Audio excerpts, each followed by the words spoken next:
Hello students of class 10, very newcomers. Very good morning to all of you. Today I am going to start the class 10 from the first chapter, first lesson. ठीक है, तो आज हम लोग ये जानते हैं, थोड़ा सा बैकग्राउंड से लेके चलते हैं कि क्या हम जानते हैं पहले से और नहीं जानते होंगे तो आपको रिफ्रेश हो जाएगा। आप ये जानिए कि नेचुरल नंबर की, अभी तो जो पहला चैप्टर है वो नंबर सिस्टम ही है।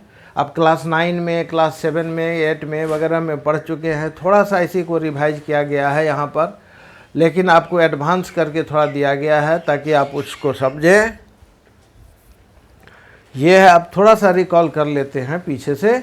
नेचुरल नंबर क्या होता है? The counting numbers are known as the natural numbers and those are the 1 2 3 4 5 6 7 8 and so on.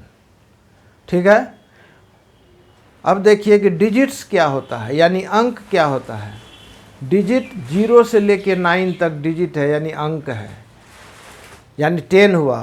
0 1 2 3 4 5 6 7 8 9। ठीक है, ये 10 डिजिट हैं। 0 से स्टार्ट कीजिए, 9 पर एंड कीजिए। ठीक है, ये 10 डिजिट्स हैं। इसी डिजिट्स से नंबर बनते हैं। 1 2 को आप नंबर भी ले सकते हैं, नंबर भी है। ठीक है, जैसे 4 ईंट जोड़ करके छोटा सा एक पूजा का घर बना लेते हैं टेम्पररी, कहीं पर भी। एक ईंट खड़ा कर दिए, एक ईंट बाएं से खड़ा कर दिए, एक दाएं से खड़ा कर दिए, एक ईंट ऊपर से दे दिए, 3 ही ईंट है, उससे बन गया। तो ये डिजिट और नंबर, डिजिट एंड नंबर में क्या फ़र्क है? तो डिजिट से ही नंबर बनता है। जैसे ईंट से ही मकान बनता है, बहुत सारे ईंट जमा करेंगे तो मकान बन जाएगा। ठीक है, अगर ईंट कहीं बाहर रखा हुआ है बढ़िया से, तो उसको देख करके कोई नहीं कह सकता है कि मंदिर बनेगा, मस्जिद बनेगा, रहने वाला बनेगा, कि कुछ दूसरे तरह का चीज़ बनेगा। क्या बनेगा कुछ पता नहीं है, तब तक वह डिजिट है या रॉ मटेरियल है। और उसी से जब कुछ बन जाता है तो पूछने की आवश्यकता नहीं पड़ती हमको किसी से। अगर हम उस साइज डिजाइन को पहचानते हैं तो स्वतः बोल देते हैं कि ये चीज़ बना हुआ है, और मन में सोचते ही हैं कि इस चीज़ से बना हुआ होगा। ठीक है, तो numbers are made by the digits and digits are only 10 from 0 to 9। ठीक है, अब natural numbers start from 1, counting numbers. इसके बाद whole number starts from 0 1 2 and so on. These are the whole numbers. अब इसके बाद हम लोग आते हैं prime numbers. Prime numbers those natural numbers which have only 2 factors, one number and the number itself। ठीक है, एक और संख्या जिसकी चर्चा कर रहे हैं वह स्वयं। अगर ये ही 2 फैक्टर्स हैं तो वह नेचुरल नंबर प्राइम नंबर कहलाता है। ठीक है, वह नेचुरल नंबर प्राइम नंबर कहलाता है। नेचुरल नंबर से ही लेंगे, इंटीजर नहीं कहेंगे या सिर्फ नंबर नहीं कहेंगे। ठीक है, सिर्फ नंबर अगर कहते हैं, जैसे आप पहले से जानते हैं कि यह 2 जो है हमारा, यह प्राइम नंबर है। क्यों? तो इसका फैक्टर सिर्फ 1 और 2 है। लेकिन अगर आप इसको नंबर बोल देते हैं तो क्या -2 इसको डिवाइड नहीं करेगा? बिल्कुल करेगा, तब तो 3 फैक्टर हो गया। लेकिन अगर हम नेचुरल नंबर बोल देते हैं तो नेचुरल नंबर में तो -2 नहीं आता है, नेचुरल नंबर में -2 नहीं आता है, तब तो 2 ही फैक्टर हो गया। इसीलिए हमको ये कहना पड़ेगा कि those natural numbers which has only 2 factors, 1 and itself, तो वो प्राइम नंबर हुआ। उसी तरह से even number even number and even integer में फ़र्क है। Even number those natural numbers which are divisible by 2 exactly, उसको इवन नंबर बोलते हैं। और that is starting from 2 2 4 6 8 and 10 and so on. Even integers -2 +2 -4 +4 -6 +6 and 0 as well. Why 0 is calling as a even number? इसलिए कि आप जानते हैं, अगर मैं यहाँ लिख दूँ -2 -1 0 1 2 3 4, आप इधर भी लिख सकते हैं -3। आप देखिए कि दो कंसेक्यूटिव इवन नंबर, दो लगातार इवन नंबर या अभाज्य सम संख्या, दो कंटिन्यूअस इवन नंबर नहीं होता है, दो कंटिन्यूअस ऑड नंबर नहीं होता है। यानी कंटिन्यू इवन और इवन के बीच में 2 का गैप होता है। जैसे लीजिए 2 और 4 और 6 लिखते तो 2 2 4 4 जोड़ 6 2 4 2 6 6 2 8, इस तरह से 2 का गैप होगा। 1 का गैप होगा तो ये 2 के बाद 3 इवन हो गया और ऑड हो गया। ये इवन है तो ये ऑड है। उसी तरह से ऑड में भी 2 का डिफरेंस है, 1 + 2 3, 3 + 2 5, 5 + 2 7। तो कभी भी ऐसा नहीं है कि 2 लगातार संख्या इवन हो जाए या 2 लगातार संख्या ऑड हो जाए। ठीक है, हो ही नहीं सकता, है ही नहीं नंबर सिस्टम में। तो अगर हम 0 को ऑड मान लें तो 0 और 1 2 ऑड एक साथ हो जाएगा, तो वो सिस्टम तो टूट गया, है ना। सिस्टम जब टूट गया तो इसका मतलब सब जगह फॉलो हो रहा है। अब मैथमेटिक्स ही ऐसा सब्जेक्ट है जिसमें कि अपवाद नहीं होता, एक्सेप्शन नहीं होता है। There is no any exception in mathematics. ठीक है, कंडीशनल प्रॉब्लम होता है, अगर ऐसा हो तब क्या होगा, ये कंडीशनल प्रॉब्लम है, ये अलग चीज़ है। लेकिन एक्सेप्शन नहीं होता, अपवाद नहीं होता है। ठीक है, तो 2 इवन जब एक साथ या 2 ऑड एक साथ नहीं होता है तो 1 को, अगर 1 तो ऑड है ही, ठीक है, तो 1 से पहले इवन होगा, यानी ऑड से पहले इवन होगा, उसके पहले फिर ऑड होगा, फिर उसके बाद इवन होगा, फिर ऑड होगा। ठीक है, तो ये ऑड इवन इंटीजर्स ये कंसेक्यूटिवली होता जाता है। ठीक है, एक इवन एक ऑड, एक इवन एक ऑड, यही तरीका है। इसीलिए 0 को हम लोग इवन ही कंसीडर करते हैं, क्योंकि यहाँ 0 में 2 ऐड करेंगे तभी 2 आएगा। ठीक है, आ गई बात समझ में। अब हम लोग आते हैं सिंपली रियल नंबर पे कि रियल नंबर क्या होता है। अभी आप लोग, बहुत चीज़ ऐसा है जो आप लोगों को अभी कुछ याद करना है, ऐसा क्यों होता है, इसके लिए एग्जाम्पल हम आपको नहीं देंगे, वो 11 में है। रियल नंबर हो गया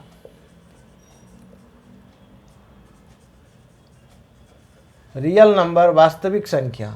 ठीक है, ये क्या होता है, those numbers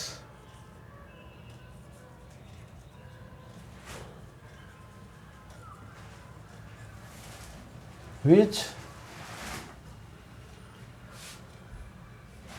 whose square is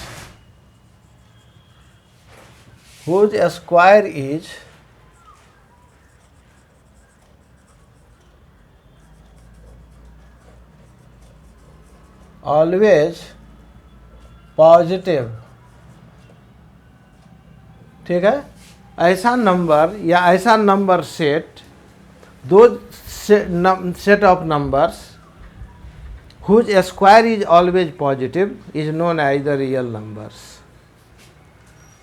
अब रियल के 2 पार्ट हैं, एक रैशनल और एक इर्रैशनल। आप जानते हैं कि रैशनल कब होगा, कोई भी नंबर जो p/q, q not equal to 0, where p and q are relative prime integers।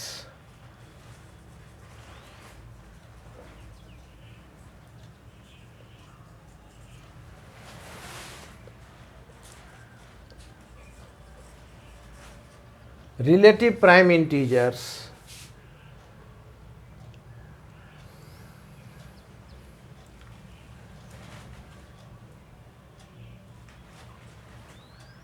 is called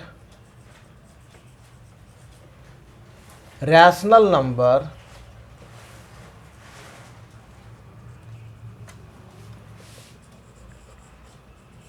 if division process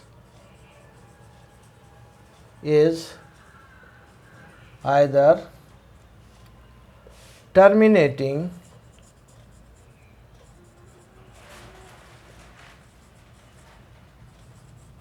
और रिपीटिंग। यानी कि P बाई Q जब लिखे हैं तो P में Q से भाग देंगे ना हम, तो जो डिवीजन प्रोसेस है वह इसी दो में से कोई एक होना चाहिए। इस दोनों में से कोई एक हो तब ठीक है, ये दोनों टर्मिनेटिंग हो अथवा रिपीटिंग हो। ठीक है, अगर इससे इतर है यानी ना टर्मिनेटिंग है, चाहे जो भी एग्जाम्पल मिल जाए, हम एग्जाम्पल के चक्कर में नहीं है। डेफिनीशन जो दिया गया एकदम सटीक डेफिनीशन है, इस पर जो बैठेगा वह रैशनल होगा, जो इस पर नहीं बैठेगा वह रैशनल नहीं होगा। ठीक है, अपवाद का कोई गुंजाइश नहीं है। और एग्जाम्पल में आपको हम ये दिखा दें कि एग्जाम्पल में है एक पाई का डेफिनीशन आप लोग जानते होंगे। पाई होता है सरकमफ्रेंस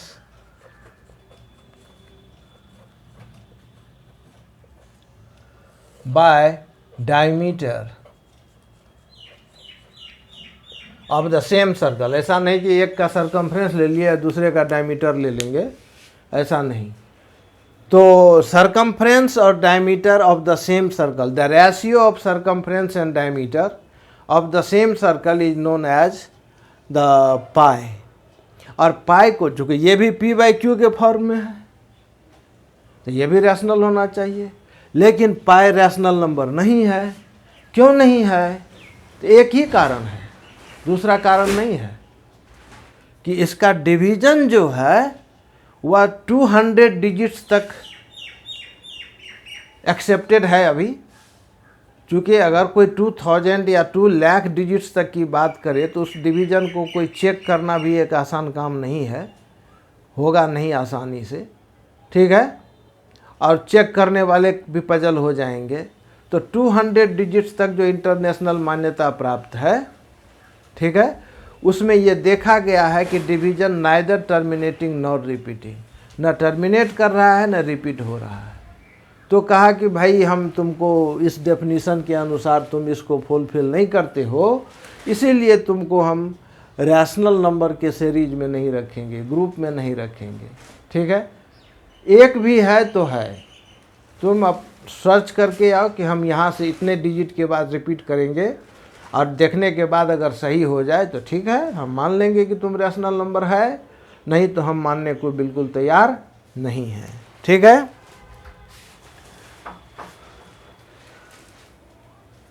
समझ गए?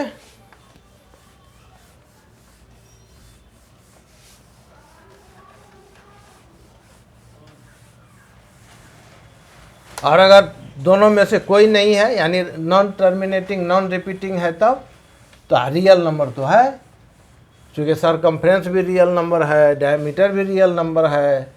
चूँकि इमेजिनरी सर्कल तो है नहीं, रियल सर्कल है तो सब कुछ रियल है। तो नंबर तो रियल है, लेकिन वो रियल वो नंबर जो है सो रैशनल नहीं है, इरैशनल है। ठीक है, रैशनल नहीं होकर के इरैशनल है। तो ये डेफिनीशन है, यानी इरैशनल का डेफिनीशन क्या हो गया कि P बाई Q के फॉर्म में उसको नहीं लिखा जा सके। यानी कि अगर उस तर्क से है भी तो डिवीज़न अगर terminating non terminating non repeating है तो वो रैशनल नहीं कहलाता है। ठीक है, कन्फर्म। अब हम लोग आते हैं अपनी जगह पर कि डिवीज़न एल्गोरिथम से, यानी HCF LCM भी आप लोग पढ़े हैं अपने क्लास में, जूनियर्स क्लास में। कहता है यूक्लिड के रेस्पेक्ट में लिखिए, यूक्लिड के डेफिनीशन के हिसाब से। तो पहले हम लोग जान लें कि यूक्लिड का डिवीज़न एल्गोरिथम क्या है। तो पहले हम लोग डिवीज़न जान लें क्या होता है। बहुत छोटा सा एग्जाम्पल लेता हूँ मैं। मान लीजिए मैं यहाँ 9 लिखता हूँ और इसको 2 से डिवाइड करता हूँ, ठीक है। तो अगर मैं ये लिखूँ कि 2 3 जा 6 और रिमाइंडर इज 3, तो क्या यह सही है डिवीज़न? सब लोग कहेंगे कि सर ये डिवीज़न तो हम लोग कहीं नहीं पढ़े, ये तो गलत है। मैं पूछूंगा कि कैसे गलत है, तो आप लोग आराम से कहेंगे कि सर रिमाइंडर तो अधिक हो गया डिवाइजर से, रिमाइंडर तो इक्वल भी नहीं होना चाहिए। क्योंकि अगर हम ऐसा देते, मान लीजिए यहाँ 8 है, 8 को 2 से डिवाइड करते हैं और तब 3 टाइम्स दें तो 2 रिमाइंडर बचता है, तब भी ये डिवीज़न रॉन्ग है ना। तब भी ये डिवीज़न रॉन्ग है। क्यों डिवीज़न रॉन्ग है? कि डिवाइजर और रिमाइंडर दोनों सेम हो गया, तो भी रॉन्ग है। और ये तो डिवाइजर से बड़ा है रिमाइंडर, है ना, डिवाइजर से रिमाइंडर बड़ा हो गया। तो जब इक्वल में रॉन्ग है तो ग्रेटर दैन में जब रिमाइंडर बड़ा हो जाए तो डिवीज़न कहाँ से सही होगा? नहीं होगा, ठीक है। अब अगर हम यहाँ इसका कोसेंट बदल दें, कोसेंट बदल दें तो देखिए दोनों सही हो जाएगा।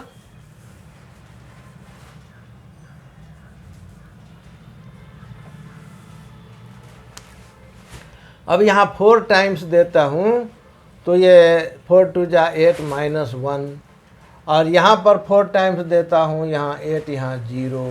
अब ये दोनों डिवीज़न सही है क्योंकि ये रिमाइंडर जो है वो डिवाइजर से छोटा है, ये रिमाइंडर भी डिवाइजर से छोटा है, ठीक है। दो बात तो समझ में आई। यानी रिमाइंडर जो है वह कभी भी डिवाइजर से बड़ा नहीं हो सकता, बराबर नहीं हो सकता, ठीक है। जब भी रिमाइंडर होगा तो डिवाइजर से छोटा होगा, डिवाइजर से छोटा होगा। इसको कहते हैं डिवाइजर, इसको कहते हैं कोसेंट, इसको कहते हैं डिविडेंड, इसको कहेंगे रिमाइंडर। आ गई बात समझ में? एक बार और लिख देता हूँ अलग से, ऐसे करके, जो आप लोग पहले से स्कूल से जानते हैं, छोटे क्लास से। इसको कहते हैं डिवाइजर, जिससे भाग दिया जाता है, सॉरी,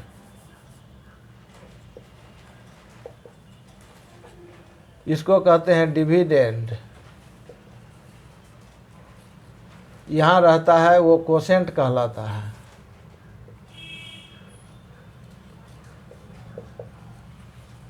और यहाँ जो बच जाता है उसको कहते हैं रिमाइंडर, ठीक है। तो डिवाइजर जो है वह हमेशा बड़ा होगा रिमाइंडर से।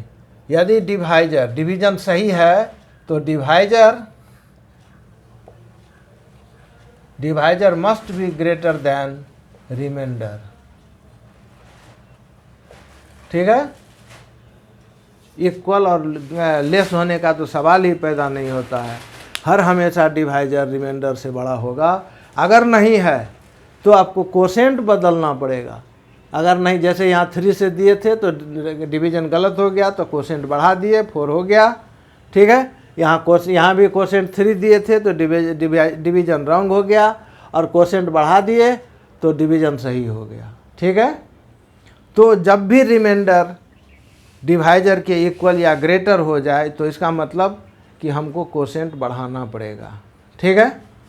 हम थोड़ा सा चर्चा इसलिए इसका कर लिए कि इसकी आवश्यकता आपको पड़ रही है, ठीक है। इसको आप लोग देख लेंगे, याद रखेंगे कि किसको क्या कहा जाता है। इसी के ऊपर हम लोग फिर से एक चर्चा करेंगे, छोटा सा।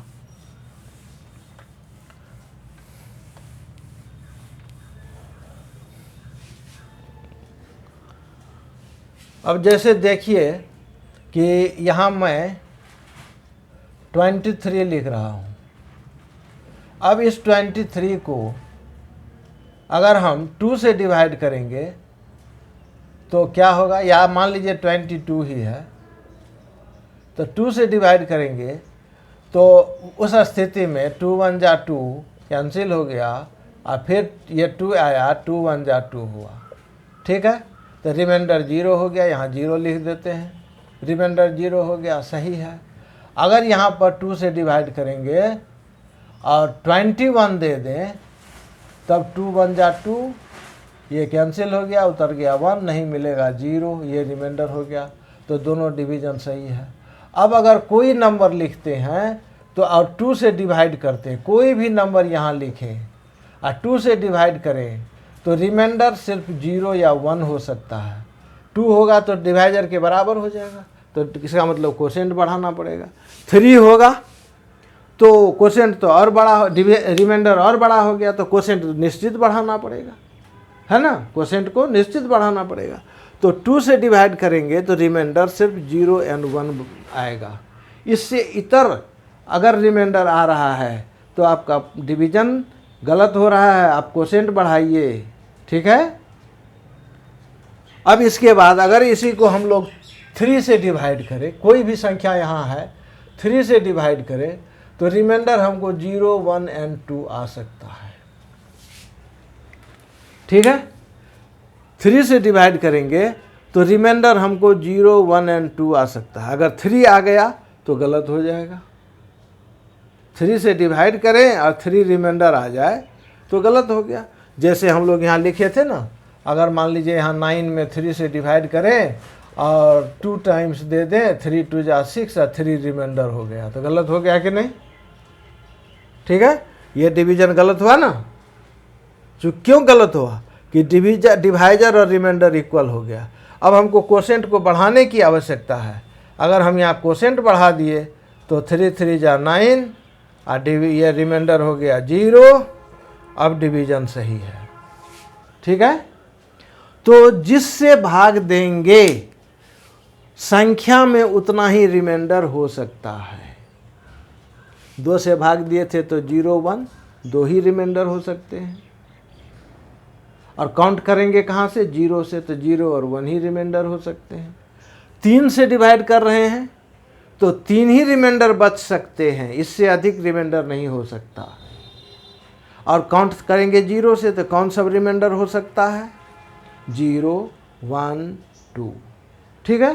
सिर्फ इतने ही रिमाइंडर हो सकते हैं। 3 से भाग देंगे, 3 से डिवाइड करेंगे तो 3 number of remainders equal to 3 and they are 0 1 and 2। अब अगर 4 से डिवाइड करेंगे तो the number of remainders will be 4 and they are 0 1 2 3, ठीक है। 0 से शुरू कीजिए तो 4 गो बच गया, 4 रिमाइंडर। इस तरह से जिस किसी भी संख्या से किसी को भाग देंगे तो रिमाइंडर की संख्या डिवाइजर के बराबर हो सकती है। किसी भी संख्या में भाग देंगे तो रिमाइंडर तो कोई एक ही आएगा, लेकिन उससे बड़ी बहुत सारी संख्याएं हैं, बहुत तरह की संख्याएं हैं, सबको डिवाइड किया जा सकता है। इसीलिए डिवाइजर के आधार पर ये कहा जा सकता है कि ये रिमाइंडर बच सकता है। और लेकिन उन तमाम रिमाइंडर्स को अगर कलेक्ट किया जाए तो उससे ज़्यादा, यानी जिससे डिवाइड कर रहे हैं उससे ज़्यादा रिमाइंडर नहीं बचेगा। आ गई बात समझ में? मेरे हिसाब से आ जाना चाहिए, नहीं तो फिर आप कमेंट करेंगे। और लोकल स्टूडेंट हैं, देखिए मेरा मोबाइल नंबर लिखा हुआ है, आप संपर्क स्थापित कर सकते हैं मोबाइल से और मेरे सेंटर पर आकर के, ठीक है।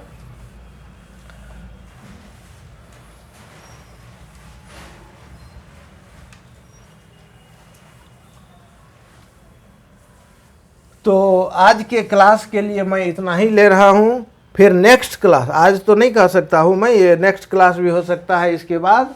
तो अगर नेक्स्ट क्लास में लेता हूँ तो फिर इसके बाद मैं क्लास लूँगा। इसके बाद जो है जैसे HCF निकालना तो सिखाना पड़ेगा, यूक्लिड का फार्मूलेट